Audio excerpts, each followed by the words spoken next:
The earthquake has passed, but the real questions remain. What happened next? Some say we should go back face-to-face classes right away.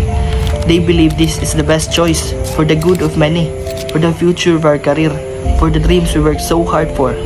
But what if the buildings are not safe yet? What if returning too soon may put one life at risk?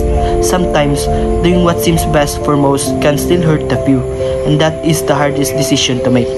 Because the value of education means nothing if we forget the value of life. Maybe the true lessons after this earthquake isn't found in our classrooms, but in our hearts. By learning how to care, to wait, and to choose what is right, even if it is not easy. You, what would you choose?